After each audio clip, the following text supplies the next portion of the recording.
এ দুনিয়ার মুসলমান,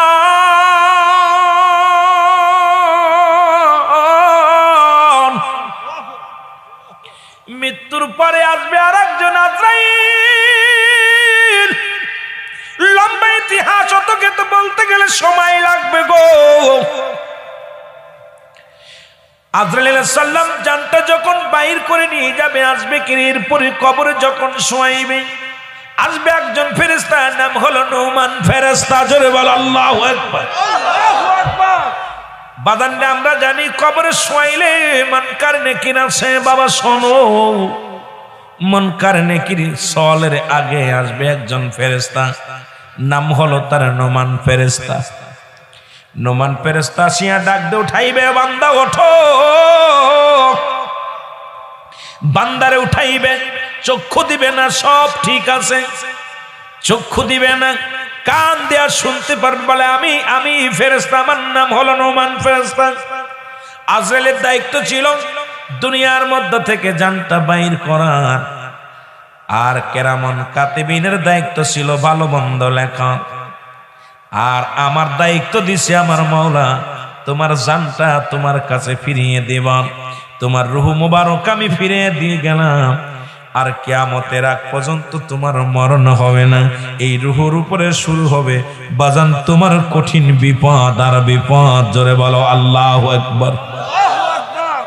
এ আমার ভাইরা, আমার বন্ধুরা, দুইটা কাগজ থাকবে নুমান ফেরেশতার হাতের মধ্যে, দুইটা কাগজ থাকবে গো। একটা কাগজের মধ্যে থাকবে নেকি, আর একটা কাগজের মধ্যে থাকবে বদি। নুমান ফেরেশতা বলবে, বান্দাই নাও, এই কাগজটা নাও, এইটা তোমার লেখা লাগবে।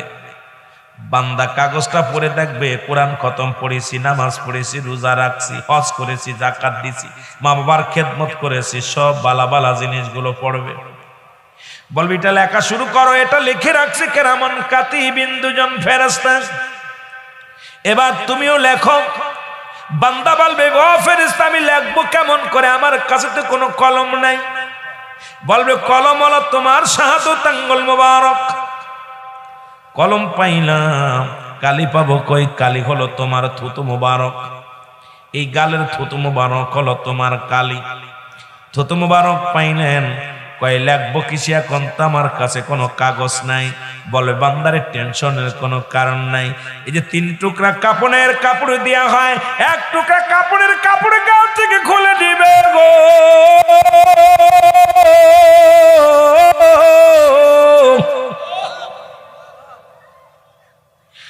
কাপড়ের কাপড় খুলে নিয়ে বলবে, বান্দা এটা হলো তোমার কাগজ, তুমি লেখা শুরু করো।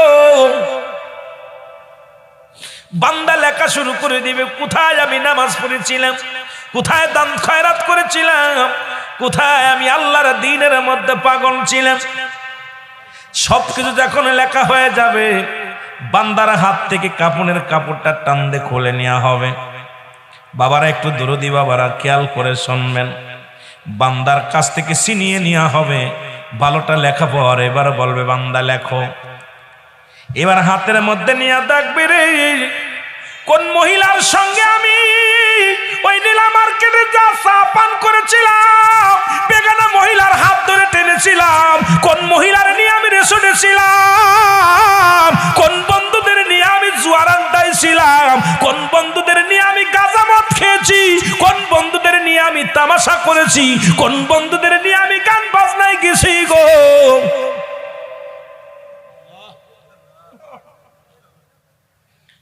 সব কিছু যখন বান্দা পড়বে, চিৎকার মেরে কাঁদবে, ফেরেশতারা রে আমি জীবনে এই কাজ করি নাই রে, করি নাই।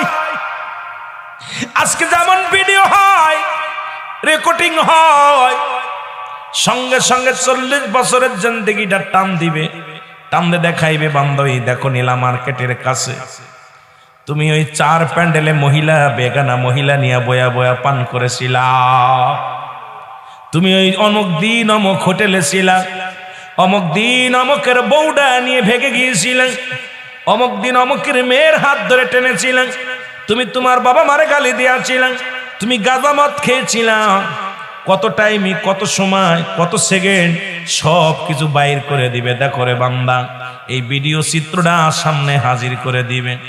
বান্দা চিৎকার মেরে বলবে, ফেরেশতারা রে আমার আর লজ্জা দিও না, আমি লিখতে পারবো না, লিখতে পারবো না।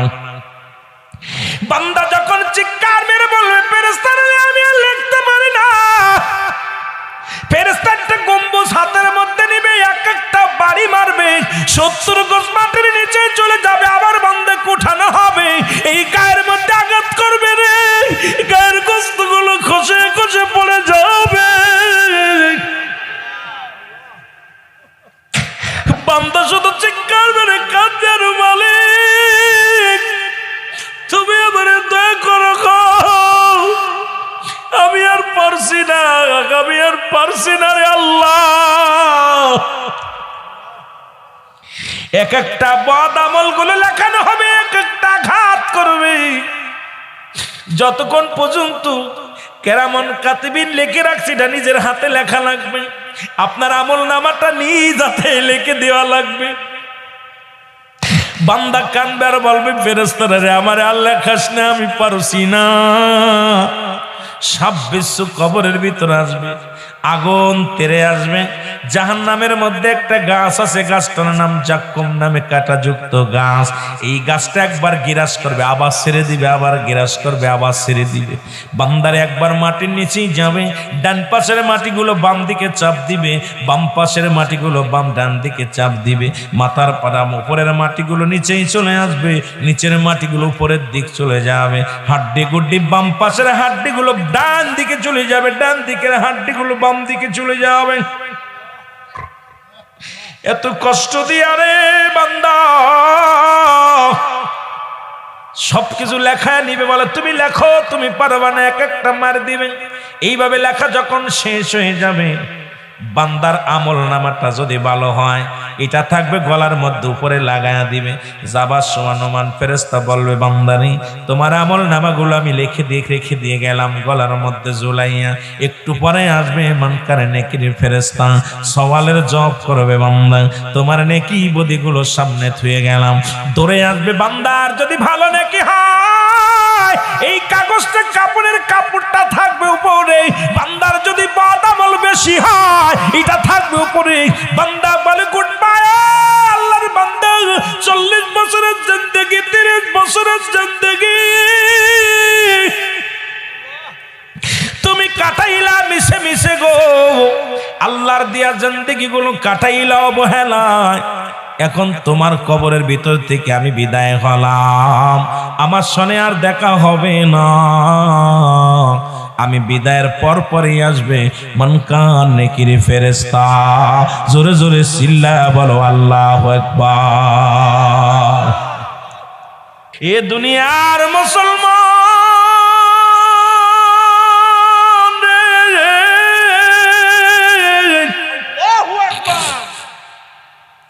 এই কবরের বিপদ, 3 নম্বর বিপদ হলো কিয়ামতের ময়দান।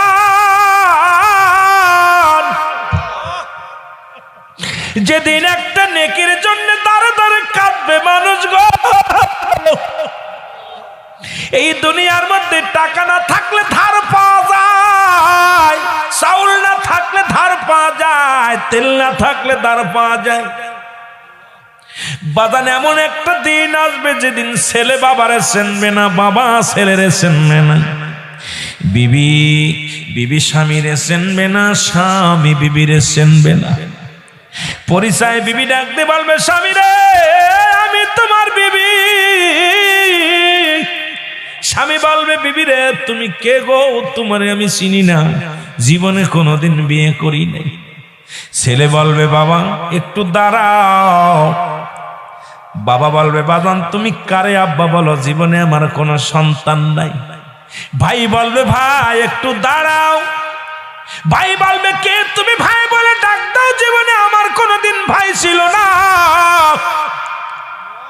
মা বলবে, মা যখন ডাক দিবে, সন্তান বলবে, মা মা বলবে বাবারে তুমি কে গো, তুমি আমারে বাবা বলে ডাকো, আমার কোনোদিন বিয়েই হয় নাই, সন্তান পাবো কই? যেদিন একটা নেকির জন্য মানুষগুলো দাঁড়ে দাঁড়ে কানবে, সেই দিনটার নাম হলো কিয়ামতের ময়দান। ওই মুসিবতের ময়দান। জোরে জোরে বলো আল্লাহু আকবার, আরো জোরে জোরে চিল্লায়া বলেন আল্লাহু আকবার। এ দুনিয়ার মুসলমান শোনো লও গো, ওই ঘর মুসিবতের দিনে গো, সেদিন একমাত্র দরদী নবী কামলিওয়ালা উম্মতের জন্য কাঁদবে। দরদী নবী রাহমাতুল লিল আলামিন উম্মতের দরদী হবে। নবী বিনে নাই রে গতি, নবী বিনে নাই রে গতি, কবর হাসর মিজানে, নবী বিনে কে তারাবে কঠিন বিপদে। ওমা আরসালনাকা ইল্লা রাহমাতাল লিল আলামিন। আল্লাহু আকবার। দুনিয়াতে যিনি রহমতের পেয়ালা নিয়ে আসছেন, মুসিবতের দিনে উনি হবে আপনার আমার দরদি। জোরে বলেন ঠিক কিনা? তিনি কে? তিনি হলো রাহমাতাল লিল, আরো জোরে বলেন রাহমাতুল লিল আলামিন। ওদিন নবী আমার 5টা সিজদা মারবে, 5 ওয়াক্ত নামাজ। কয় ওয়াক্ত নামাজ? 5টা সিজদা মারবে নবী আমার। প্রথম সিজদার মধ্যে যখন পড়ে যাবেন, কত সময়, কত মিনিট, কত সেকেন্ড কোনো নির্দিষ্ট নাই। নবীজি সিজদা থেকে মাথা উত্তোলন করবে। আল্লাহ বলবে হাবিবরে আপনি সিজদার মধ্যে আছেন, সিজদা থেকে মাথা তোলেন, আপনার দাবি দাওয়া পুরা করব। আল্লাহ আপনি আমার উম্মতের মাফ করে দেন। আমার আল্লাহ হুকুম দিবে নবী গো, আপনার দৃষ্টিশক্তি যত দূরে যায়, আমি আল্লাহ আজকে ওয়াদা করলাম, আপনার চোখের দৃষ্টিশক্তি যত দূরে যায়, সমস্ত উম্মতদেরকে আমি মাফ করে জান্নাতে দিয়া দিব। জোরে বলেন মারহাবা। আল্লাহ নবী ডান দিকে বাম দিকে সামনে পিছে যখন তাকাইবে গো, নবীর দৃষ্টিশক্তি যত দূরে যাবে সবাই জান্নাতের মধ্যে প্রবেশ করবে। আবার নবী সিজদার মধ্যে চলে যাবেন। ভালো করে শুনে নেন, কোন নবীর দরদি, নবীর কথাগুলো শোনেন। আবার যখন সিজদার মধ্যে চলে যাবে, সিজদার মধ্যে পড়ে কানবে। কত সময়, কত মিনিট, কত ঘন্টা কোনো নির্দিষ্ট নাই। বলবে হাবিব আপনি মাথা তোলেন গো, মাথা তুলবে। নবীজি বলবেন, আমার আল্লাহ বলবেন হাবিব একই নিয়ম, আবার আপনি দৃষ্টি শক্তি দেন। আবার নবীজি দৃষ্টি শক্তি দিবে, চারিদিকে তাকাইবে। এই নবীর দৃষ্টি শক্তি যত দূর পর্যন্ত যাবে, সঙ্গে সঙ্গে সবাইকে আল্লাহ জান্নাতে দিয়ে দিবে। আবার একই নিয়মে 5টা সিজদা মারবে রাহমাতুল লিল আলামিন। 5টা সিজদার পরে আবার যখন সিজদা মারতে যাবে, আমার আল্লাহ ডাকতে বলবে হাবিব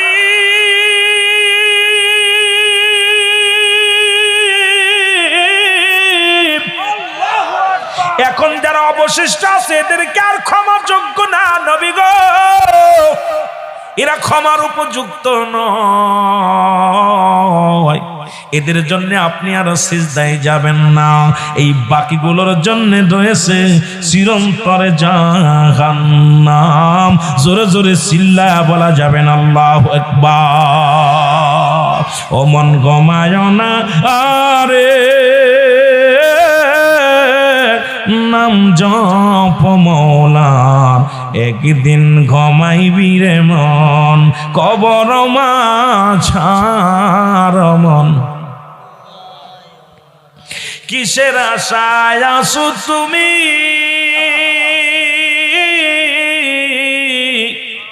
সবই তোমার দেবে ফাঁকি ও রে মন। কিসের আশায় আসো তুমি, সবই তোমার দেবে ফাঁকি গো। কেউ হবে না সঙ্গের সাথী, যাইবার বেলায় অমন ঘুমায় না রে, অমন ঘুমায় না জপ মওলার, একদিন ঘুমাইবি রে মন খবর মাঝার মন।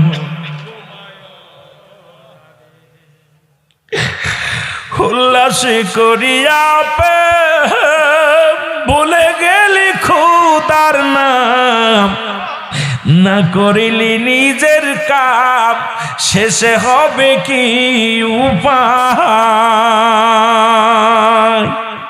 যেদিন সমান হবে, যেদিন জারি পইরা থাকবে বাড়ি গাড়ি, যেদিন সমান হবে তোমার জারি পইরা থাকবে বাড়ি গাড়ি, সবই তোমার হবে সেদিন পরে। মন ঘুমায় না রে অমন, ঘুমায় না রে, নাম জপ মওলার, একদিন ঘুমাইবি রে মন কবর মাঝার মন। কার জন্য কি করতেছেন? কিসের জন্য এত বাড়াবাড়ি? ওই সন্তান আপনার বিরোধিতা করবে, মেয়ে আপনার বিরোধিতা করবে, ছেলে আপনার বিরোধিতা করবে, সম্পদ আপনার বিরোধিতা করবে, হাত আপনার বিরোধিতা করবে, পা আপনার বিরোধিতা করবে, চোখ আপনার বিরোধিতা করবে, আপনার অঙ্গ প্রত্যঙ্গ সব আপনার বিরোধিতা করবে। হাত বলবে আমি এই আমার দিয়ে এই কাজ করছি, চোখ বলবে আল্লাহ এই চোখ দিয়েও বিয়াদবি করছে, পা বলবে আল্লাহ আমার এই পা দিয়ে বিয়াদবি করছে, মুখ বলবে আল্লাহ আমার মুখ দিয়ে গালি দিছে। আমার ভাইরা, আপনার কে? ছেলে মেয়ে পরিবার পরিজন নাই, অঙ্গ প্রত্যঙ্গ সবকিছু আপনার বিরোধিতা করবে। তাহলে আপনি কার জন্য এত কষ্ট করতেছেন? কার জন্য? একবার ভাবো, মন বৈশা বৈশা চিন্তা করো যে আমি কি করতেছি। আমার ভাইরা, আমার বন্ধুরা, আমার ওই কিয়ামতের ময়দানটা মুঠো হাত উপরে সূর্যোদয় হবে। তবে একটা কথা বলে যায়, কিয়ামতের আগে 70টা আলামত হবে। কয়টা কথা বলে? 70টা আলামত হবে। বর্তমান উলামা ইকরাম বলে জাহান্নাম, বাজান রে বর্তমান উলামা ইকরাম বলে বাজান রে কিয়ামতের কাছায় আছে, কিয়ামত শুরু হয়ে গেছে। শুইনালন কিয়ামতের আগে 70টা আলামত, এর মধ্যে অধিকাংশ আলামত অলরেডি হয়ে গেছে, বাকি আছে কয়েকটা। তার মধ্যে শুনে নেন বাজান। 1 নম্বরে এই দুনিয়ার মধ্যে ঈসা আলাইহিস সালামের আগমন, 2 নম্বরে খানে দাজ্জালের আগমন, 3 নম্বরে বাজান ইমামরা আমার সাহাবীরা বলে ইয়া রাসূলুল্লাহ ইয়া হাবিবাল্লাহ ইমাম মাহদীর পরিচয়টা একটু দিয়ে যান।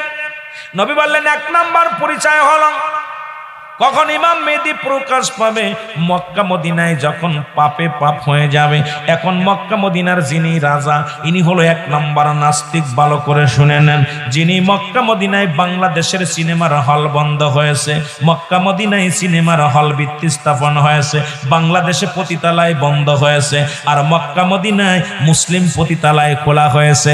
বাংলাদেশের মেয়েরা সৌদি গেলে ওদের হাত থেকে নির্যাতিত হয়ে দেশে ফিরছে, দেখা যায় গেছে সিঙ্গল আসছে ডবল হয়ে। জোরে বলেন ঠিক কিনা? এই বলো ঠিক কিনা?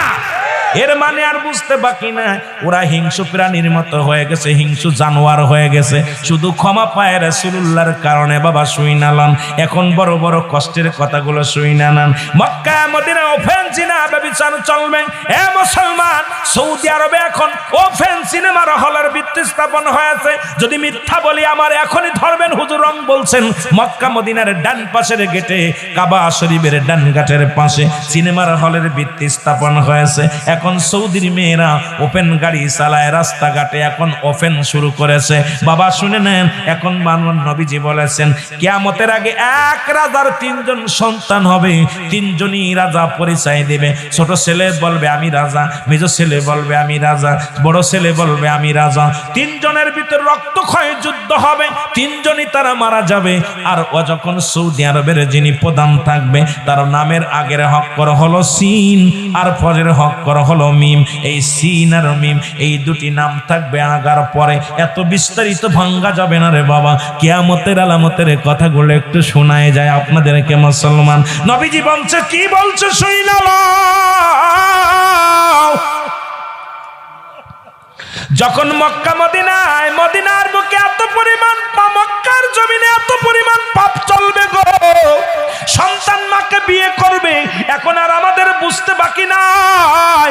বাংলাদেশে দেখা যায় ভণ্ড বাবা সন্তানের গর্ভে সন্তান দিয়ে দিছে। ও মুসলমান, মিথ্যা না হাসা কল কতক্ষণ যারা নেট চালান, ফেসবুক চালান বাবা, বড় কষ্ট।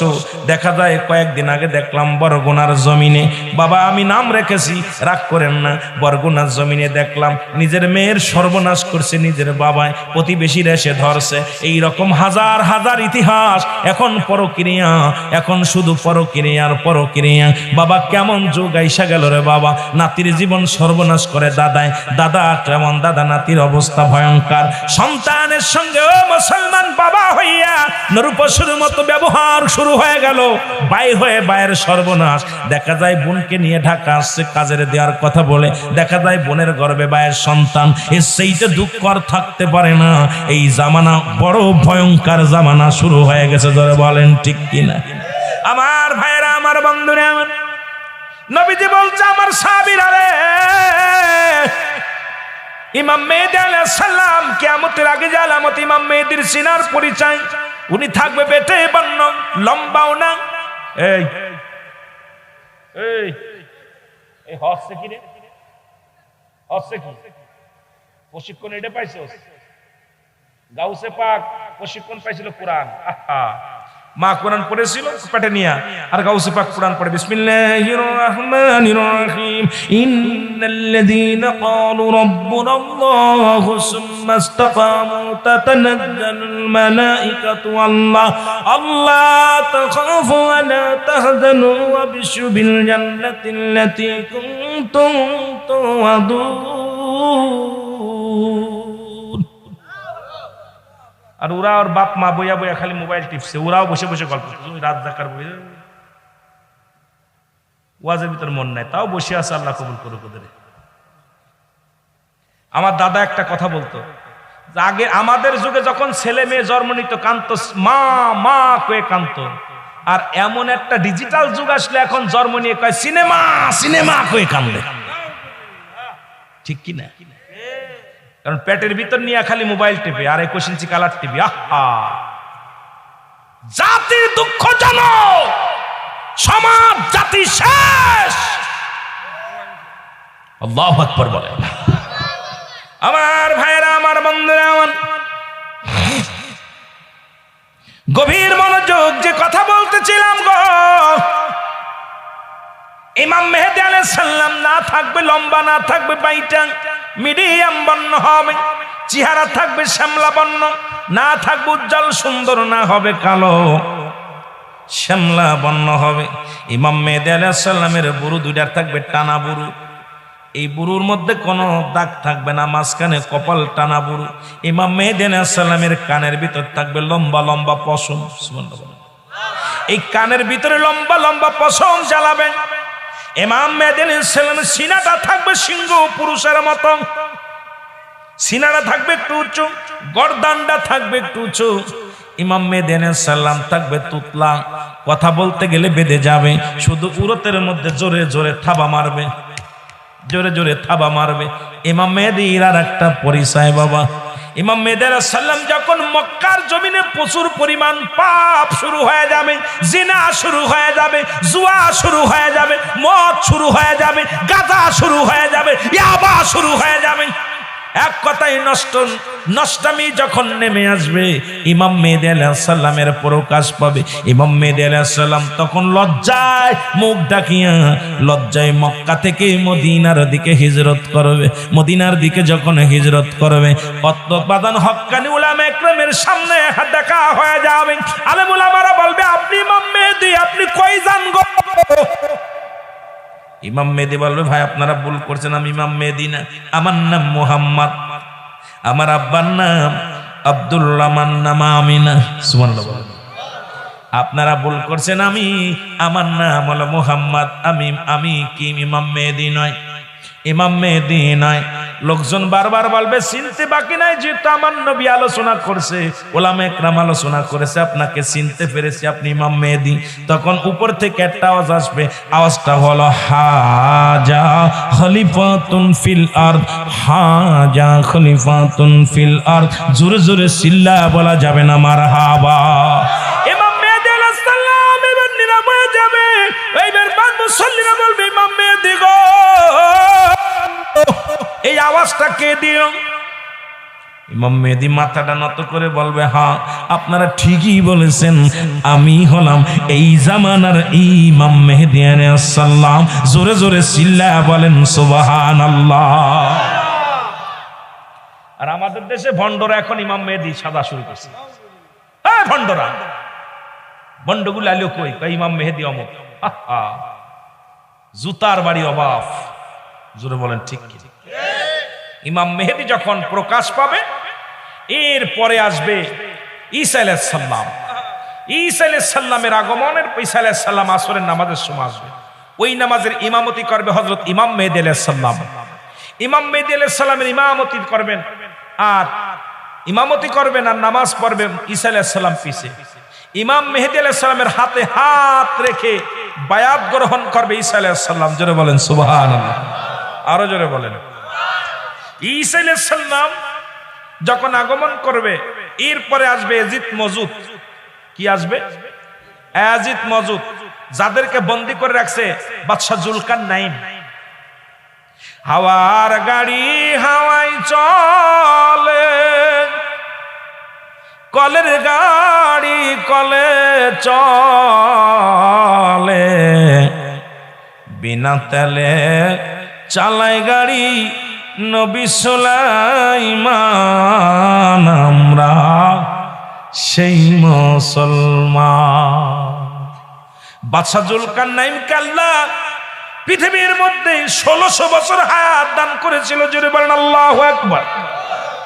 এই ইয়াজিদ মওজুদকে বন্দী করে রাখছে, চারিদিকে লোহা তামা দস্তা গলাইয়া বিশাল একটা বিল্ডিং বানাইয়া এর ভিতরে বন্দী করে রাখছে ইয়াজিদ মওজুদকে। এরা দুনিয়ার মধ্যে মানুষ ধরে খেয়ে ফেলবে, পশু পাইলে খেয়ে ফেলবে, দুনিয়ার যত পানি আছে সমস্ত পানিগুলো এক চুমুকে খেয়ে ফেলবে। এই ইয়াজিদ মওজুদকে বন্দী করে রাখছে বাজানরে বাদশা জুলকারনাইন। বাদশা জুলকারনাইনকে আল্লাহ 1600 বছর হায়াত দান করেছিল। কত বছর? ওয়াজ খালি বাইরে হয়ে যায়, বিপদের মধ্যে আছে। কত বছর? 1600 বছর হায়াত আল্লাহ দান করেছিল। আল্লাহ তাকে একটা মুজিজার ঘোড়া দান করেছিল, যে ঘোড়াটা একটা কদম পা ফেললে 12,000 মাইল অতিক্রম করত। বাংলাদেশটা 12,000 মাইল হবে না, সুতরাং বাদশা জুলকারনাইনের ঘোড়াটা এই বাংলাদেশে আসা লাগতো না। একটা পা ফেলবে ভারতে, আর একটা ফেলবে পাকিস্তান, বাংলাদেশ থাকবে পেটের মধ্যে পড়ে। জোরে বলেন ঠিক কিনা? বাদশা জুলকারনাইন এই ঘোড়ায় চড়ে এই পৃথিবীটা 2 বার ভ্রমণ করেছে গো। কয়বার? অল পৃথিবী 2 বার ঘুরে দেখছে। বাদশা জুলকারনাইন লম্বা ছিল 48 হাত লম্বা। কত হাত? জোরে বলেন কত হাত?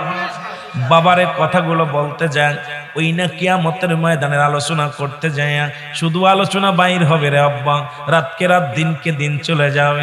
বাদশা জুলকারনাইন লম্বা ছিল 48 হাত লম্বা।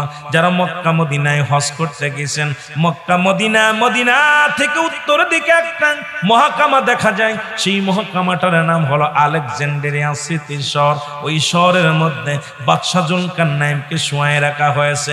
বাদশা জুলকারনাইনের কবরের পাশে একখানা সাইনবোর্ড লাগানো আছে। দাদু ভাইয়েরা যায় দেখবেন, যা যা বলি শুইনালাম। এই সাইনবোর্ডের মধ্যে লেখা আছে, আমি বাদশা জুলকারনাইন, আমার হায়াত সীমিত। আগে যদি জানতাম দুনিয়ার মধ্যে হায়াত বেশি দিন নয়, তাহলে আমি আমার মাওলার প্রেমে পাগল হয়ে যেতাম। 1600 বছর বাঁচিয়া বলে আমার হায়াত মাত্র সীমিত। আর আমার দেশের মানুষ মাত্র 30 বছর বাঁচে এত লাফালাফি কেন রে বাবা? সকালবেলা মারা যাবা, সেই মুহূর্তে মারা যাবা, তারপরও এত মস্তানি, এত টাকা বাড়ি, এত অহংকারী কেন রে বাবা? আর 1600 বছর বাঁচিয়া কয় আমার সামান্য হায়াত, আগে যদি জানতাম এই সামান্য জিন্দেগিটা আমার মৌলার প্রেমেই কাটায় দিতাম। জোরে বলেন মারহাবা। কত বছর? 1600 বছর। আমাদের 100 বছর হইলে তাই কই ওরে বাবা। আগের যুগে যাও দুই একটা 100, 20, 15 বছর ছিল, দুই একজন বাঁচছে। এখন 100-র উপরে হায়াতালা মানুষ মানে এর মধ্যে নাই, আছেন নাকি? আর বাদশাহ জুলকারনাইন কত বছর? 1600 বছর ভরে মুসলমান। উনার ওই জামানায় একটা গজব আসলো, যেমন করোনা ভাইরাস শুরু হলো। ওই গজব হলো আল্লাহ উপর থেকে জিত মজুদকে পাঠায় দিল। তারা যাকে পায় তাকেই মেরে ফেলে, যাকে পায় তাকে ধরে ধরে খেয়ে ফেলে। বাদশাহ জুলকারনাইন একটা প্রাচীর বানাইলেন, তার মধ্যে তারে বন্দী করলেন। এই প্রাচীরটা এত মজবুত বানাইলেন, এটা কোনো পাথর দিয়ে ভাঙার সম্ভাবনা নয়, কোনো হাতুড়ি দিয়ে ভাঙার সম্ভাবনা নয়। ওই বাজানদের জয় হাজিয়াজিত মজুদগুলো প্রতিদিন এসে পাথরের মধ্যে চাটা দেয়, ফুটো ছিদ্রি হবে হবে ভাব, আবার চলে যায়। আবার সকালবেলা এসে দেখে আবার সেই জায়গাটা বুঝে গেছে। সারাদিন দিন ভরে কষ্ট করে, আবার পরের দিন এসে দেখে একটু ফোঁটা নাই, ছিদ্রা নাই। যেদিন ঈসা আলাইহিস সালাম দুনিয়ার মধ্যে আগমন করবে, এজিদ মজুদের জবান দিয়া বাইর হয়ে যাবে আলহামদুলিল্লাহ। সঙ্গে সঙ্গে বাদান রে ওই প্রাচীলটা ছিদ্র হয়ে যাবে। প্রাচীলটা যখন ছিদ্রা হয়ে যাবে, এজিদ মজুদ জোরে একটা ধাক্কা মারবে, প্রাচীল ভেঙে যাবে, দুনিয়ার মধ্যে আগমন করবে। মানুষগুলো ধরে ধরে খেয়ে ফেলবে, মেরে ফেলবে, পশু পাখি মেরে ফেলবে, জমিনের পানি 1 নম্বরের সমস্ত পানিগুলো খেয়ে ফেলবে। লোকজন দৌড়ায় যাবে ঈসা ইবাদান কোথায়? ইমাম মেহেদী আলাইহিস সালামের কাছে। বলবে ইমাম মেহেদী গো আমাদেরকে একটু বাঁচাও। ইমাম মেহেদী আলাইহিস সালাম বলবে তোমাদের কিসের জন্য আসছো? কয় হুজুর আমাদের বাঁচান। আল্লাহর কাছে ইমাম মেহেদী আলাইহিস সালাম দোয়া করবে, আল্লাহ পাক উপর থেকে একটা বিছা জাতীয় প্রাণী পাঠাইবে, বিষের মতো, বিষে যেমন পাতা খেয়ে ফেলে এই রকম একটা প্রাণী পাঠাবে। ওদের গায়ের উপরে পড়বে, ক্যান্সার রোগ ধারণ হবে, আর ওইগুলো মারা যাবে। এজিদ মেজিদ গুলো সব পরে পরে কাতারে কাতারে পড়ে থাকবে।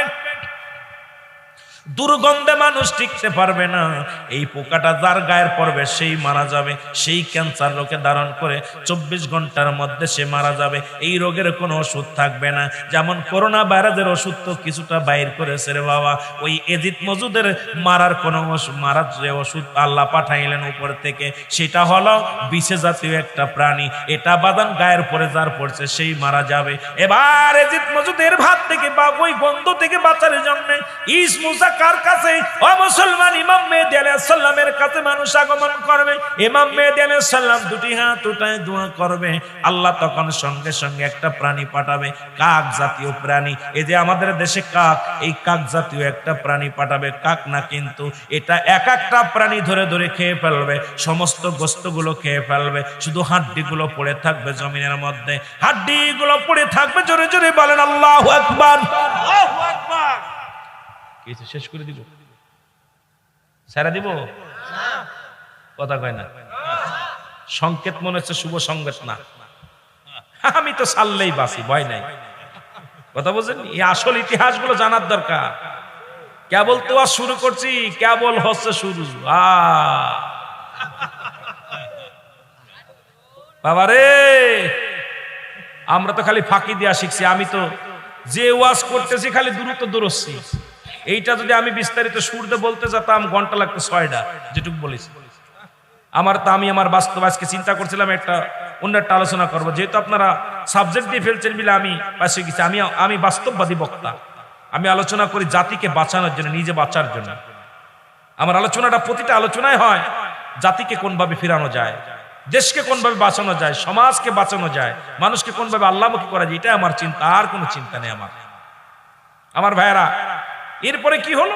দোয়া করলেন, ওই প্রাণী এসে গোশতগুলো খেয়ে ফেললো, হাড্ডিগুলো পড়ে থাকলো। আবার ইমাম মেহেদীর কাছে লোকজন যাবে, হুজুর দোয়া করেন। দোয়া করলেন, একটা বৃষ্টি আসলো। ওই বৃষ্টিটা সন্ধ্যা থেকে শুরু করে পরের দিন ফজর পর্যন্ত নামবে। খাল বিল নদী নালা সব ভরে যাবে। ওই হাড্ডি গুড্ডি ভেসে ভেসে নিম্ন কাতারে নিম্ন নিচু জায়গা চলে যাবে। আবার মানুষের ভিতরে সুখ শান্তি ফিরে আসবে, ফসল ফলাবে, মানুষগুলো খাবে, মানুষগুলো অত্যন্ত আনন্দে থাকবে। আমার ভাইয়েরা, বন্ধুরা আমার, গভীর মনোযোগ। ঠিক সেই মুহূর্তে হযরত ঈসা আলাইহিস সালাম দুনিয়ার মধ্যে আগমন করেন। সুবহানাল্লাহ বলেন। ওই ঈসা আলাইহিস সালাম যখন আগমন করে মানুষের সুখ শান্তির মধ্যে থাকবে, এই মানুষগুলো আল্লাহমুখী হয়ে যাবে, নামাজি হয়ে যাবে, আল্লাহ ওই কাশ্মীর মুসলমানদের দখলে আসবে। আজকে দেখলাম আপনার ফুরফুরা শরীফের বর্তমান যিনি ছোট শাহজাদা আব্বা, কিনা নাম যেন কি, আব্বাস সিদ্দিক, তাকে প্রশাসনের ভাইরা ধরে হাত ধরে টানতে টানতে গাড়িতে উঠাইতেছে। আহারে, সিলসিলায় ফুরফুরা শরীফ যারা আওলাদের মুখের দিকে তাকাইলে মানুষ, যারা ওই দামানা বাবুরা থরথর করে কাঁপছে। বাবুদের রেল নষ্ট হয়ে গেছে, আর ফুরফুরার আওলাদরা এরকম তাকাইছে, যা বাবা থাবা মারছে রেলের মধ্যে, সঙ্গে সঙ্গে স্টার্ট হয়ে গেছে। জোরে বলেন সুবহানাল্লাহ। আরো জোরে বলেন না। যারা বসে থাকছে, পৃথিবীর কোনো মানুষ উঠাইতে পারে না তাদেরকে। যাদের দিকে বন্দুক তাক করে গুলি করছে, হাজার হাজার গুলি করছে, একটা গুলি বাইর হয়নি, গুলিগুলো বাইর হয়নি বন্দুক থেকে, বাইরে মারছে গেছে, তাদের গায়ে মারতে পারে না। আজকে তাদের আওলাদের সঙ্গে দুশ্মনী করে বদমাইশরা কি করেছে, আজকে এটা ষড়যন্ত্র, পৃথিবীর ষড়যন্ত্র, আল্লাহর মাহবুব বান্দাদেরকে কষ্ট দেওয়া। জোরে বলেন ঠিক কিনা? সবচেয়ে বড় কষ্ট। আমার ভাইরা, আমি ওদিকে যাব না, যাওয়ার দরকার, মুসলমান হিসেবে অনেক কথা বলার দরকার। আমার ভাইরা, এর মধ্যে যখন মুসলমানদের ঈমান হরণের করার জন্য আসবে খানে দাজ্জাল। খানে দাজ্জাল থাকবে মাত্র 40 দিন, দুনিয়ায় বাঁচবে। কয়দিন? 40 দিন দুনিয়ার মধ্যে থাকবে। এই 40 দিন পরে খানে দাজ্জালকে মারার জন্য ঈসা আলাইহিস সালাম হাতে তরবারি নেবে। খানে দাজ্জাল 40 দিন অল পৃথিবী ঘায়ের করে ফেলবে। খানে দাজ্জালকে পিছনে পিছনে দৌড়াবে, ছুটবে। এই খানে দাজ্জাল দৌড়ে যে কাবা শরীফের ডান পাশে যে পড়ে যাবে, আর খানে দাজ্জালকে তরবারি দিয়ে এক কোবে দ্বিখণ্ডিত করে ঈসা আলাইহিস সালাম। ঈসা আলাইহিস সালামের মিশন শেষ হয়ে যাবে। ঈসা আলাইহিস সালাম, আল্লাহ বলবেন আজরাইল যাও, ঈসা আলাইহিস সালামের মিশন শেষ, ঈসা আলাইহিস সালাম মারা যাবে, ওর জানাজা ইমাম মেহদী আলাইহিস সালাম পড়বে। আর আমার নবীজি পায়ের গোড়ে একটু জায়গা রাখছে, ওই জায়গার মধ্যে ঈসা আলাইহিস সালামের কবর হবে। জোরে বলেন সুবহানাল্লাহ। আরো জোরে বলেন। যারা মক্কা মদিনায় গেছেন, রাসূলুল্লাহর পায়ের গোড়ে একটু জায়গা আছে, নবীজি দেখাই দিয়ে গেছে যে আমার পায়ের গোড়ে, ডান পায়ের গোড়ে একটা জায়গা থাকলো, কবরের জায়গা। এই জায়গার ঈসা আলাইহিস সালাম আমার উম্মত হওয়ার জন্য আফসোস করেছিল। এই ঈসা আলাইহিস সালাম খানে দাজ্জালকে হত্যা করবে, হত্যা করে সে মৃত্যুবরণ করবে, ওর জানাজা শেষে আমার এই পায়ের গোড়ে ওর কবরটা দিয়ে দিবা। জোরে বলেন সুবহানাল্লাহ। আরো জোরে বলেন না। আজরাইল আলাইহিস সালাম চলে আসবে, ঈসা আলাইহিস সালামের মৃত্যু হবে, ঈসা আলাইহিস সালামের জানাজা ইমাম মেহদী আলাইহিস সালাম পড়াবে রাসূলুল্লাহর পায়ের গোড়ে। রাসূলুল্লাহর পায়ের গোড়ে ইমাম মেহদী আলাইহিস সালামের দাফন করানো হবে। জোরে বলেন মারহাবা। আরো জোরে বলেন। এরপরে ইমাম মেহদী আলাইহিস সালাম একা হয়ে যাবে, মানুষ দলে দলে ইসলামের মধ্যে ধাবিত হবে, অবমাননা থাকবে না। তখন ইউরেনিয়ামের খনি, গ্যাসের খনি, তেলের খনি, কয়লার খনি, লবণের খনি, যত খনি আছে সব উত্তোলন হবে, কোনো মেশিন লাগবে না। মানুষ ধনী হয়ে যাবে, তখন দান করার কোনো জায়গা থাকবে না। মানুষ খালি এ সম্পদ পড়ে থাকবে, সোনা দানা পায়ের তলে পড়ে থাকবে, টাকা পয়সা পায়ের তলে গড়াবে, কেউ কারোর দিক তাকাবে না, ধন সম্পদ পড়ে থাকবে, খাওয়ার মানুষ থাকবে না। এ আমার ভাইয়েরা, বন্ধুরা আমার, শুনে নেন, ঠিক এই সময় আমার ভাইয়েরা একটা গরম হাওয়া আসবে, গরম একটাই শিশির আসবে, এই ধোঁয়া আসবে, এই ধোঁয়াটা মুমিনের নাকে লাগবে, মুমিনদের নাক দিয়া সর্দি লাগবে, বেঈমানদের 8টা ছিদ্রা দিয়ে ধোঁয়া বাইর হবে। বেঈমানগুলো জমিনের মধ্যে 8টা ছিদ্রা দিয়ে ধোঁয়া বাইর হয়ে মারা যাবে, মুমিনগুলো নাক দিয়ে পানি বাইর হয়ে গুনাহ মাফ হয়ে যাবে। জোরে বলেন সুবহানাল্লাহ। আরো জোরে বলেন না। আমার ভাইয়েরা, তখন ইসরাফিল আলাইহিস সালাম, অনেক আরো মেলা ইতিহাস, ইসরাফিল আলাইহিস সালাম সিংহা হাতে নিবে, হাতে নিলে দুনিয়া থরথর করে কাঁপবে। আমার ভাইয়েরা, মানুষের দেহের মধ্যে একটা হাড্ডি আছে, যে হাড্ডা আগুনেও পড়ে না, মাটিতেও খায় না। এই মানুষের পিছনের রাস্তায় 3 তেহারা বলে, দেখবেন হিন্দুরা মানুষ পুড়াইতে পুড়াইতে 4 দিন 5 দিন ধরে পুড়ায়, এরপর ওই হাড্ডি পড়ে না, তখন কি করে, এটা মাটির মধ্যে পুঁতে রাখে, কারণ এটা পৃথিবীর কোনো আগুন দিয়া পোড়ানো সম্ভব না, পৃথিবীর কোনো মেডিসিন দিয়া এই হাড্ডা গলানো সম্ভব না। প্রতিটা মানুষের দেহের মধ্যে আছে এই হাড্ডি, যেখানে থাকবে 3 দিন পর্যন্ত বৃষ্টি হবে, অনাবৃষ্টি এলাকায় বৃষ্টি হবে। আর যেমন আপনার জমিনের মধ্যে ঘাসের ফল, ঘাসের বীজগুলো পড়ে থাকলে যেখানে থাকে ওর বাই হলে সব জ্বালায় যায়, তদ্রুপ ইয়াউমাল কিয়ামতের ময়দানে, ওই কিয়ামতের আগে, তখন ওই বৃষ্টি হওয়ার পর ওই হাড্ডি যেখানে থাকবে, ওই হাড্ডি থেকে সমস্ত মানুষগুলো গজাবে, যে যেখানে আছে সেখান থেকে উত্তোলন হবে হইয়া ঈসা আলাইহিস সালাম যখন সিংহার মধ্যে ফু দিবে, সবাই কাবার দিকে ছুটবে, কিবলার দিকে ছুটবে, ইয়া নফসি নফসি কয়ে উঠবে। এরপরে এক মানুষগুলো কি করবে? যারা কাফের ওইখানে দাজ্জালের পক্ষে ছিল, যারা ঈমান হারা হয়ে যাবে, এরা মাটির নিচে চলে যাবে, উতান পাতান হবে, উপর থেকে উঠবে নিচেই যাবে, নিচের থেকে উঠবে উপরে যাবে, এরকম দৌড়ানো শুরু করবে। ইসরাফিল আলাইহিস সালাম শেষ ফু দিবে, যখন ইসরাফিল সিংহা ফু দিবে, তখন দুনিয়া চূর্ণ বিচ্ছিন্ন হয়ে যাবে, সব কিছু একাকার হয়ে যাবে। তখন বিচারের কাঠগড়ায় দাঁড়াবে আমার আল্লাহ, তারা করাবে। ওদিন কাজী থাকবে দয়াল নবী রাহমাতাল লিল আলামিন। জোরে বলেন আল্লাহু আকবার, আরো জোরে বলেন আল্লাহু আকবার। অনেক আলোচনা ছিল, কেবল আলোচনা শুরু করছি। ওই কিয়ামতের ময়দানটা কঠিন হবে, যেদিন মানুষ ছায়ার জন্য, একটু ছায়ার জন্য দৌড়াবে, একটু ছায়ার জন্য দেখবে দূর থেকে ওই যে ছায়া ডাক দিবে, একটু যাবে, ওই জায়গায় যায় দেখবে ছায়া পাবে না, আবার অন্তর দৌড়ায় যাবে, দেখবে ছায়া পাবে না, দৌড়াবে মানুষ শুধু কাতারে কাতারে দৌড়াবে। সেদিন যার যার দিকে, ভাই বন্ধুর দিকে তাকানোর সময় থাকবে না। আমার দাদু ভাইয়েরা, ওই কিয়ামতের ময়দান হবে কঠিন। এই জন্য আমি আপনাদেরকে বলে যাই, সময় থাকতে সাধনা করেন, সময় থাকতে আমার মাওলার বন্দেগী করেন, নামাজ পড়েন, নামাজটা আদায় করেন, হালাল খাদ্য খান, মা বাবার খেদমত করেন, শরীয়তের বিধান মেনে চলেন, তবেই শান্তি পাবেন। নয়তো ভাই, যে জায়গা গেলে বিচার হবে। আমিরুল আমিন সিদ্দিকী আজ থেকে 5-6 বছর আগে যখন এসেছিলাম, তখন আমার বয়স ছিল কম, দাড়ির মধ্যে পাক ধরে নাই। আমি আবার আসছি, আমার দাড়ির মধ্যে পাক ধরেছে। আগামী বছর আসতে পারবো কি জানি না, হয়তো আপনাদের সামনে দেখা হবে কি হবে না জানি না, কারণ মরণের তো কোনো সিরিয়াল নাই। হয়তো সকালবেলা কার কবরের, আপনার কার আপনার দোকানে কাফনের কাপড় অপেক্ষা করতেছে। আমার ছেলে একটা গজল গায়, বারবার আমার মনে পড়ে। হঠাৎ যদি যাই মরিয়া পারা পড়শি বীর করিয়া, হঠাৎ যদি যাই মরিয়া পারা পড়শি বীর করিয়া, দেখিতে আসিবে সবে আমার মরা লাশ। বলেন দেখিতে আসিবে সবে, দাঁত দিয়ে কাটিবে কে হাজারের কাঁচা বাঁশ। বলেন দাঁত দিয়ে, গরম পানি মশারি তলে কাপড় খুলিয়া, সেজ বিদায়ের গোসল দিবে ডলিয়া ডলিয়া। 3 টুকরা সাদা কাপড় অন্যরকম শ্বাস, 3 টুকরা সাদা কাপড় অন্যরকম শ্বাস। দাঁত দিয়ে কাটিবে কে হাজারের কাঁচা বাঁশ। কি অবস্থা, কার জন্য কি করলেন? আজকে আমার নয়ন ভাই, কথার কথা নয়ন ভাইরে বলি, ছেলে মেয়ের দিকে তাকায় কত কষ্ট করে। এখনই চোখ বন্ধ করা পর ছেলে মেয়ে সব বিদায়ের জন্য প্রস্তুতি হয়ে যাবে। গ্রামের মাতবাররা বিদায়ের জন্য প্রস্তুতি হয়ে যাবে, রাখার জন্য কেউ থাকবে না। সবাই বলবে লাশটা তাড়াতাড়ি বিদায় করো। আহা, ঘর থেকে টেনে হিঁচড়ে দালান কোঠার মধ্যে টেনে হিঁচড়ে নামাবে, বারান্দায় নামাবে। হিন্দুরা যখন মৃত্যু সজ্জায় চলে যায়, তখন কি কয়? হরে হরে হরে, একবার নেব তুলসী তলা, আর নেব না ঘরে। যখন তুলসী তলা নিয়ে যায়, যতক্ষণ পর্যন্ত না মরে, তাকে কি করে? ঘরে নেয় না। মুসলমানি একই অবস্থা, যখনই বুড়া হয়ে যান, দেখেন ঘর থেকে বারান্দায় নামায় দেয়, ঘরে নামায় দেয়। কথা কয় না কেন? কয় বুড়া বুড়ি এখন বারান্দায় শুন। অথচ অত কষ্ট করে ঘর বানাইলেন, ছেলে বলবে আব্বা তোমার বৌমা থাকে, তোমার নাতি ছেলে থাকে, তুমি বারান্দায় শো। আহা, বারান্দায় শো, বারান্দায় বুড়া বুড়ি শোয়। এরপরে চিন্তা করে বুড়া বুড়ি, ওই রুমটা তো নাতি পুতি বড় হয়ে গেছে, এখন কাব্বা তুমি একবার নিচেই নামো। আহা, নিচেই নেমে শেষ বিদায়টা হলো 4 বিয়ারি পালকি। এই 4 বিয়ারি পালকির মধ্যে আপনার বাড়ি, আপনার ঘর, সবকিছু আপনারই করলো পর, সবকিছু ছেড়ে দিয়ে আপনি চলে গেলেন। তাহলে আপনার আসল ঘরটা যেটা কবর, সেই ঘরের আমাদের পুঁজি করার দরকার আছে কিনা? জোরে বলেন আছে কিনা? আল্লাহ যেন বুঝার তৌফিক দান করে, সকল বলুন আমিন। এসেছেন যত নবী সকলের ইমাম, সালাম তোমায় গো নবী, হাজার সালাম।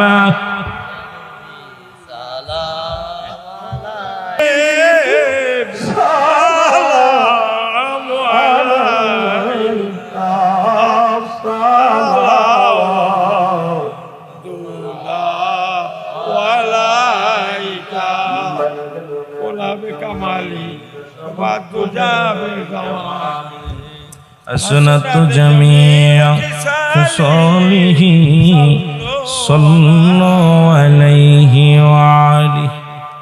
সকলে বলেন আমিন। আমিন। দাদু ভাই, দুইটা প্রশ্ন আসছে, একটা হলো সালাম কালাম নাই, বিশেষ করে পুরুষ পরক্রিয়া করে নিজের ঘরের বউকে মূল্যায়ন করে না, টর্চার করে, কথায় কথায় বলে বউকে ছেড়ে দিব। নাউজুবিল্লাহ বলেন। হুজুর পাক সাল্লাল্লাহু আলাইহি সাল্লামের বিধান, ইসলামের বিধান, কোরআনের বিধান, হাদিসের বিধান, যদি কোনো বিবাহিত পুরুষ বা বিবাহিত মহিলা জিনা করে, পরক্রিয়া করে, শাস্তির বিধান হলো সর্বপ্রথম তাদেরকে জমিনের ভিতরে পুঁততে হবে। শাস্তির বিধান শুনে নেন, শরিয়াতের শাস্তি। যদি কোনো পুরুষ, বিবাহিত মহিলা জিনা ব্যভিচার করে, পরক্রিয়া করে, এই সমস্ত পুরুষ এবং মহিলাদের দুজনকেই মাটির নিচে পুঁততে হবে, নাভি পর্যন্ত। পুতিয়া এর গায়ের উপরে কঙ্কাল নিক্ষেপ করতে হবে, পাথর ছুঁড়ে মারতে হবে। যতক্ষণ পর্যন্ত মরবে না ততক্ষণ পর্যন্ত পাথর ছোড়া বন্ধ করা যাবে না। যতক্ষণ পর্যন্ত মরবে না ততক্ষণ পর্যন্ত পাথর ছুটতে হবে তার গায়ে। যখন মারা যাবে তখন তাদের লাশগুলো উপরে খুঁজে উঠাইতে হবে, মাটির থেকে উঠায়া এটা কুকুর শিয়াল দিয়ে খাওয়াই দিতে হবে। কোনো জিনাকারী কবর দেওয়া যাবে না। যারা যে সমস্ত ছেলে মেয়েরা, বিবাহিত পুরুষ, বিবাহিত মহিলা, এই সমস্ত বিবাহিত পুরুষ, বিবাহিত মহিলা যদি জিনা করে, তাদের শরিয়াতের শাস্তির বিধান হলো এটা।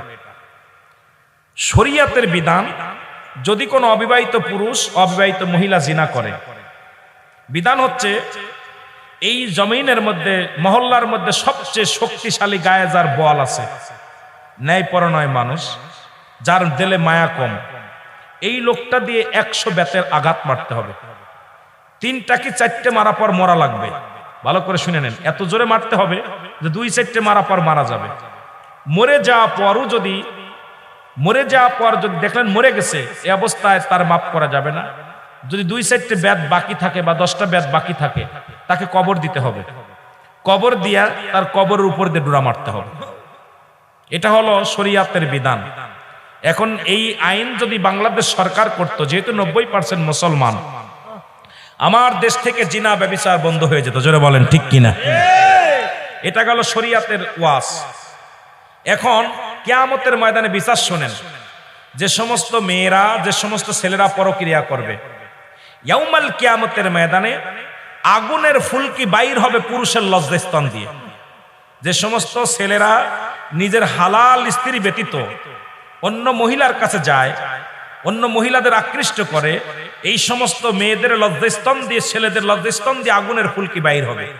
শুধু কোটি কোটি নয়, বিলিয়ন বিলিয়ন মানুষের সামনে কিয়ামতের ময়দান, এই কঠিন দিনে আপনার লজ্জাস্থান দিয়ে শুধু আগুনের ফুলকি বাইর হবে। আর যে সমস্ত মেয়েরা উৎসাহিত করবে, যে সমস্ত মেয়েরা স্বামী ব্যতীত জিনা করবে, তাদের লজ্জাস্থান দিয়ে এই আগুনের ফুলকিগুলো ঢুকানো হবে। এখন আপনারা আজকের এই পরক্রিয়া, যে সমস্ত সেবিটির বেটারা পরক্রিয়া করে, দুনিয়ার শাস্তি হলো এটা, কবরের শাস্তি হলো এটা, এবং ইয়াউমাল কিয়ামতের ময়দানে বিনা হিসেবে তাদের জাহান্নাম। এ তো গেল দুনিয়ার শাস্তি। কঠিন শাস্তি হলো কবরে। আমার ভাইয়েরা, বন্ধুরা, আমার দেশ থেকে আজকে একটা বড় ভাইরাস রোগ হলো পরক্রিয়া। এই পরক্রিয়া রোগ থেকে আজকে সংসারের ভিতরে শান্তি নাই। আমার ভাইয়েরা, বন্ধুরা, আপনাদেরকে অনুরোধ করি, এই দুনিয়ার বিবি দুদিনের জন্য, দুনিয়ার স্বামী দুদিনের জন্য, এই জন্য যখন বিবাহের মতো বয়স হবে, আপনার বাবার কাছে মেয়েরা হাতটা ধরে বলবেন, বাবা আপনার দুটো পায়ে ধরি, আমার যারে বিয়ে দিবেন, যার সাথে বিয়ে দেবেন, এই ছেলেটা যেন হালাল খোর বান্দা হয়, এই ছেলেটা যেন একজন ইমানদার হয়, নামাজি হয়।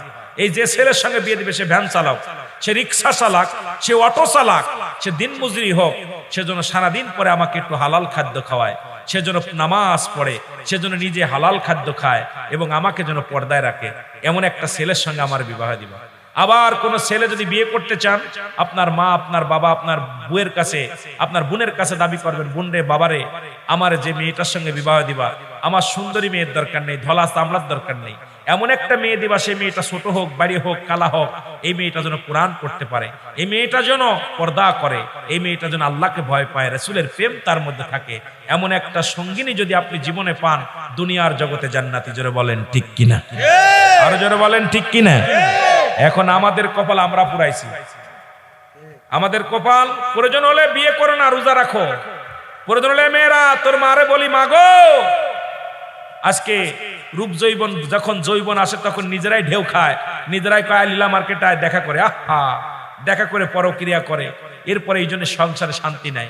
আপনি সঠিক থাকলে আপনি একটা, আমার কথা হলো দাবি করবেন একটাই, যে আমরা ওই স্বামীর দরকার নেই যে স্বামী গাঁজা খায়, যে স্বামী মদ খায়, যে স্বামী নামাজ পড়ে না, যে স্বামী ইসলামের বিধান মানে না, নামাজের ধার ধারে না, ইসলামের বিধান মানে না, এমন স্বামীর সঙ্গে আমাকে বিয়ে দিও না। দিলে ওই সন্তান, আপনি একটা মেয়ে হলে একটা জান্নাতে যাবে, কিন্তু সেই মেয়েটা কি হবে? মেয়েটাকে ইসলামের মাইন্ডে লালন পালন করতে হবে, একজন আল্লাহওয়ালা ব্যক্তির সঙ্গে বিয়ে দিতে হবে, যে ছেলেটা হালাল কোরবান্দা, যে ছেলেটা নামাজ আদায় করে, যে ছেলেটা হারাম হালাল বেঁচে চলে, যে ছেলেটা ইসলামের বিধান মানে, এমন একটা ছেলের হাতে যখন তুলে দিবেন তখন আল্লাহর আদালতে আপনি রায় পাবেন। নাহলে আমি আপনার তো আমানত, আমানতের খেয়ানত করার অধিকার আপনার নাই। আমানতের খেয়ানত আর কিয়ামতের ময়দানে বাবা মা দায়ী থাকবেন। এই যে যারা আজকে, যে সমস্ত ছেলেরা বোর সাথে ট্রাস্টিং করে, বোর সাথে আঘাত, বোর সাথে কষ্ট, বউরে কষ্ট দেয় মেয়ের, আবার স্বামীরে কষ্ট দেয়, কিয়ামতের ময়দানে এই সমস্ত বাবা মাও জাহান্নামে যাবে ওদের কারণে। কারণ ওই সন্তানটা দাবি করবে যে আজকে আমার সন্তান আপনি লালন পালন করলেন, এটা তো আপনার সন্তান না, এটা আল্লাহর মাল, আপনার কাছে আমানত রাখছে, খেয়ানত আপনি করলেন। ওই ছেলেকে কোরআন শিক্ষা দিবেন, ওই ছেলেকে হাদিস শিক্ষা দিবেন, ওই ছেলেকে ইসলামিক মাইন্ডে মানুষ করবেন। বক্তা দরকার নাই, ঘর বক্তা হলে ছোট হবে কিনা, আপনার সবাই যদি ডাক্তার হয় রুগী হবে কিনা, সবাই যদি ড্রাইভার হয় প্যাসেঞ্জার হবে কিনা, এই জন্য সবই প্রয়োজন। কিন্তু আমার সবচেয়ে বড় বিষয় হলো একটা হালাল খোর নেককার বান্দা বান্দির দরকার। জোরে বলেন ঠিক কিনা? আল্লাহ বোঝার তৌফিক দান করুক, সকল বলেন আমিন। স্বামীকে এই যে কথায় কথা টসিং করে, বিবির গায়ে হাত দেয়া সবচেয়ে পৃথিবীর নগণ্য অপরাধ হলো স্ত্রীকে প্রহার করা। মেয়ে মানুষ বেকাহারের তৈরি, এদেরকে কখনো আঘাত করবেন না, এটা আল্লাহ সহ্য করতে পারেন না। আপনার বিবি কত কষ্ট করে, আহা দেখেন না, আমরা আমার মারা দেখেন সংসারে কত কাজ করে, আপনার সন্তান আদি লালন পালন করে, এই সংসারে কত কর্ম করে, তারপরে আপনার বিবির আপনি আঘাত করেন, মারেন, তাকে বুঝান, ভুল হলে ক্ষমা করেন। আপনার বিবি যদি 100টা অন্যায় করে, 99টা মাফ করে দিবেন, একটা অন্যায়ের জন্য আপনি প্রতিবাদ করতে পারেন। ভুল করলে বুঝাবেন বিবির এটা ভুল হচ্ছে, আপনার বিবি অন্যায় করবেন, আপনার বিবিরে আপনি বুঝাবেন। বিবির উপরে আপনি, আমাদের দেশের অধিকাংশ বেটারা হয়েছে পুলিশ, বেটিরা হয়েছে আসামি। এখন বাড়ি আসলে পুলিশের মতো ব্যবহার করে, পুলিশ যেরকম, আবার অনেক পুলিশ এখানে থাকলে আবার কোন হুজুর আমাদের নামে বিরোধিতা করলো, পুলিশের মতো ব্যবহার, যে তাদের আচরণ, এবং আমরা আসামি ধরতে গেলে পুলিশরা যেমন আসামি পলায়, তদ্রূপ বাড়িতে গেলে বউগুলো থরথর করে কাঁপে, কখন কি করবে, বড় বিপদের মধ্যে থাকে। এই জন্য বাবাদেরকে বলি, আপনার বিবিদেরকে ভালোবাসেন, এটা রাসূলের সুন্নাত ছিল। আমার নবীজি কত ভালোবাসতেন, আমার নবীজি কোনোদিন এক বিছনায়, আমার নবীজি 2টা বালিশ নিয়ে শুয়ে নাই। আম্মা জান আয়েশা সিদ্দিকা, খাদিজাতুল কুবরা একই বিছনায় একই বালিশে 2জন শুয়েছে, মাথা দিছে। আমার ভাইয়ের আমার একই খেতার মধ্যে শুয়েছে, যেখানে রাসূল সাল্লাল্লাহু আলাইহি সাল্লাম মুখ লাগায় পানি খাইছে, আম্মা জান আয়েশা সিদ্দিকা সেখানে মুখ লাগাইছে। যেখানে রাসূল পাক সাল্লাল্লাহু আলাইহি সাল্লাম মুখ লাগায় পানি খাইছে, সেখানে খাদিজাতুল কুবরা মুখ লাগায় পানি খাইছে। একদিনের ঘটনা আমার মনে পড়ে গেল। হুজুর সাল্লাল্লাহু আলাইহি সাল্লাম একদিন গোস্ত খায়া একটি হাড্ডি রেখে দিয়েছে নিচে। আম্মা জান আয়েশা সিদ্দিকা তফাত থেকে দেখে একটা হাড্ডি পড়ে আছে, দৌড়ায় যে হাড্ডি ছুঁচে খাওয়া শুরু করছে। সুবহানাল্লাহ বলেন না? হায় হায়, আলোচনা দেখেন না। আমার নবীজি বলতেছে, খাদিজারে আমার মন বলতেছে তোমার গোস্ত পরাণে চাইছে। খাদিজা বলতেছে, ইয়া রাসূলুল্লাহ, আল্লাহর কসম বলতেছে আমার গোস্ত পরাণে চাই নাই। আমি দূর থেকে দেখলাম, লক্ষ্য করে আপনার নালা মুবারক লেগে রয়েছে হাড্ডির মধ্যে। সুবহানাল্লাহ বলেন না?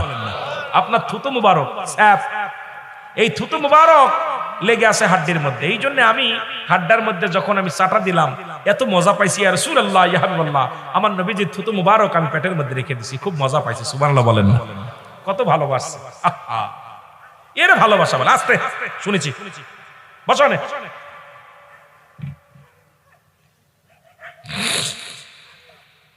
আমার ভাইরা দেখেন না, নবী আম্মা জান আয়েশা সিদ্দিকা একদিন কাঁদতেছেন, নবীজি কাঁদতেছেন। আয়েশা সিদ্দিকা বলে, ইয়া রাসূলুল্লাহ, ইয়া হাবিবাল্লাহ, আপনি কাঁদতেছেন কেন? বলতেছে, আজকে আমার খুব মনে পড়ছে খাদিজার কথা। আয়েশা সিদ্দিকা বলতেছে, ইয়া রাসূলুল্লাহ, ইয়া হাবিবাল্লাহ, আমি আপনাকে এত ভালোবাসবো, জীবনে আপনার আয়েশা খাদিজার কথা মনে করতে দিব না। আর আমরা হলে কথা তোর সেই বুড়োবোর কথা এখনো মনে পড়তেছে, ঠিক কিনা?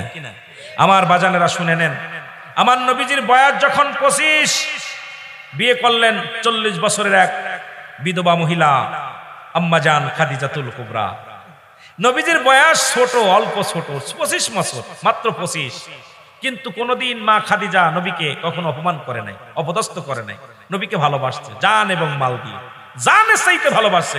এমনকি হুজুরে পাক সাল্লাল্লাহু আলাইহি সাল্লাম যতক্ষণ পর্যন্ত বিছনায় না আইছে আম্মা জান খাদিজাতুল কুবরা জীবনে বিছনায় পিঠ লাগায় নাই। আম্মা জান আমার নবী যতক্ষণ পর্যন্ত খানা খায় নাই, এমনকি 3 দিন পর্যন্ত আম্মা জান খাদিজাতুল কুবরা উপোস ছিলেন। নবী বাড়ির বাইরে আম্মা জান না খেয়ে বসে আছে। আমার নবী আসবে কখন খাবে? আর আমাদের বউরা, আমিরুল আমিন সিদ্দিকীর বউ এখন আসাসিনে বাড়ি দিয়ে খাইয়ে দিয়ে ঘুমায় রয়েছে। এখন যদি কই করে বউ দূর বড়া পড়ায় এখন বিশির আসছে। মারা তোমরাও স্বামীদেরকে ভালোবাসো। স্বামীদের ভালোবাসার অভাবের কারণে স্বামীরা পরক্রিয়ায় করে যায়।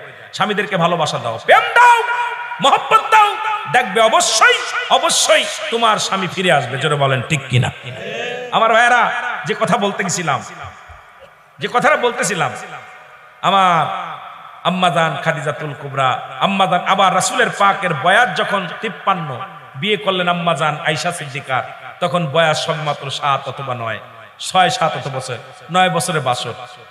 9 বছরে বাসর। কোনদিন আমার নবীরে কোনদিন ধমক দেন নাই, বুড়া বলে নাই। স্বামী যত বুড়া হোক স্বামীকে ইজ্জত দিছে, স্বামী যত বুড়া হোক তাকে সম্মান দিছে। এই জন্য আমি মাদেরকে বলবো, মা রে, তোমার স্বামীর যদি বয়স কম হয় খবরদার তাকে ক্রিটিসাইজ করো না, অপমান করো না, তাকে ভালোবাসো। যদি বয়স বেশি হয় তাও তুমি তাকে অবহেলা করো না, ঘৃণা করো না, ভালোবাসো। যদি স্ত্রীর মুখের দিকে স্বামী মায়ার নজরে তাকায়, শুধু একটা মিষ্টি হাসি দিবে, বিবির মুখের দিকে তাকায়া স্বামী একটা মিষ্টি হাসি দিবে, ওর আমল নামায় 70,000 রাকাত নফল নামাজ পড়া সব ওর আমল নামায় আল্লাহ লিখে দিবে। জোরে বলেন সুবহানাল্লাহ।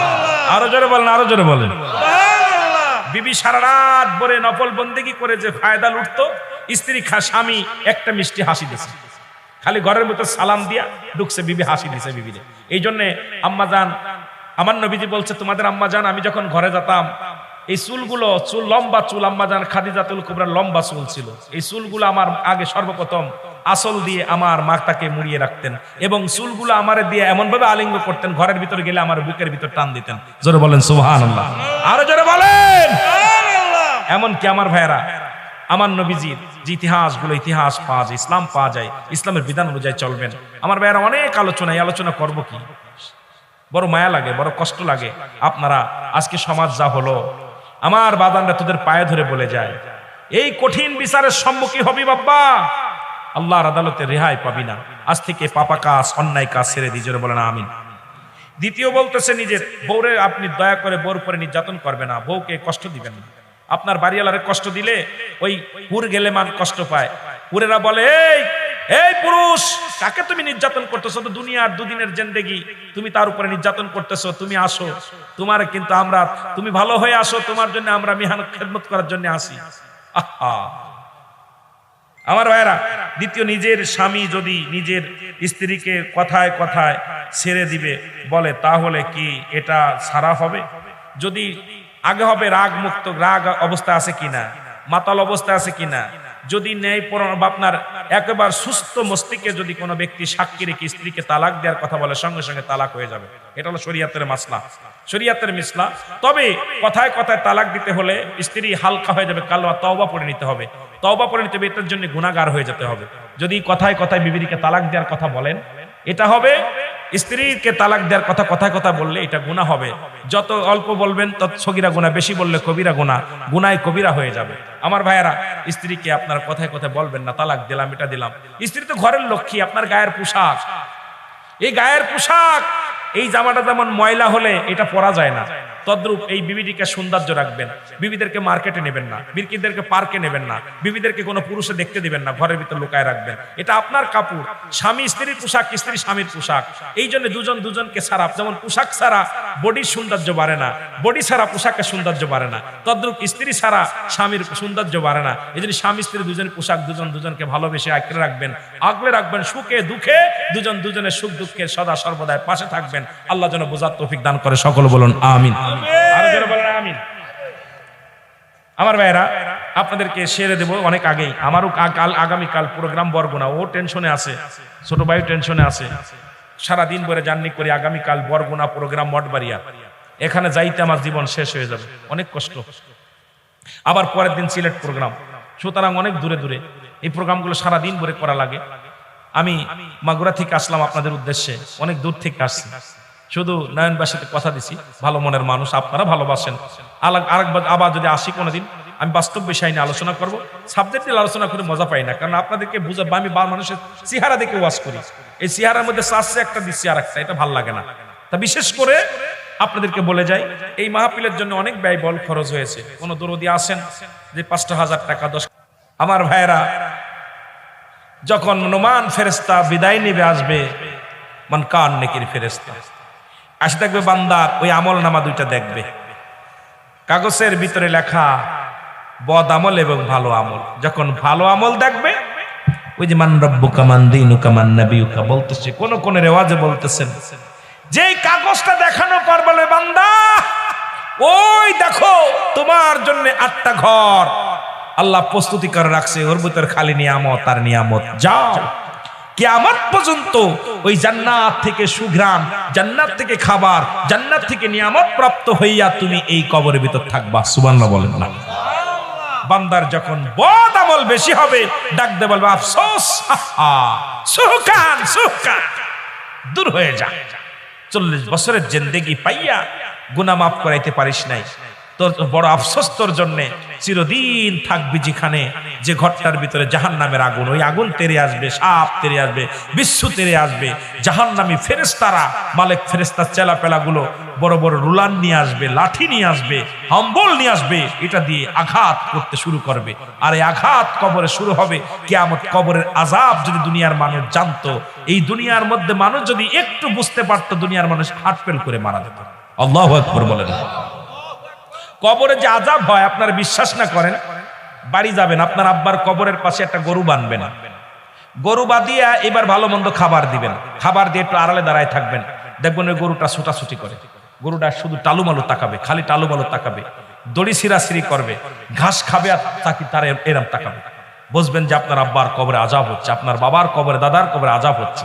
পৃথিবীর একমাত্র মানব এবং দানবকে বুঝতে দেয় নাই কবরে আযাব, আর অন্য সব প্রাণী কবরে আযাব বুঝতে পারে। আল্লাহু আকবার বলেন, আরো জোরে বলেন আল্লাহু আকবার। কবরে আযাব মাবুদ সইতে পারব না, দুনিয়াতে লাউ কান্দায়া খবরে কান্দায় না। বলেন দুনিয়াতে লাউ কান্দায়া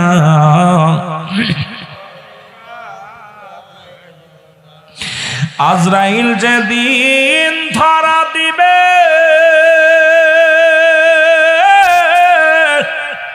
কোন ওজর না চলিবে, তোমার আমার প্রাণ পাখি উড়ে যাবে, রাখতে পারবা না। দুনিয়াতে লৌকাম দায়া কবরে কান্দায় না। বলেন দুনিয়াতে লৌকাম দায়া খবর মন করনে কির ফেরেশতা এসে সওয়াল করবে পাশে বসে, সঠিক জবাব না পারিলে, অত সঠিক জবাব না পারিলে রক্ষা থাকবে না। দুনিয়াতে লৌকাম দায়া কবরে কান্দায় না। বলেন দুনিয়াতে লৌকাম দায়া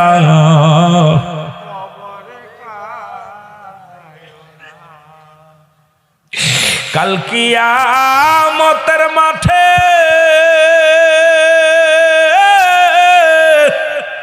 নেকি বদি ওজন হবে,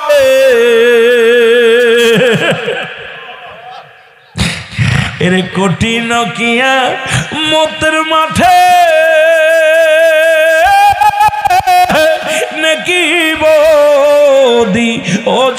হবে ওর মিজানেতে ওজন দিয়া, ও তোর মিজানেতে ওজন দিয়া হবে ফয়সালা। দুনিয়াতে লোকান দায়া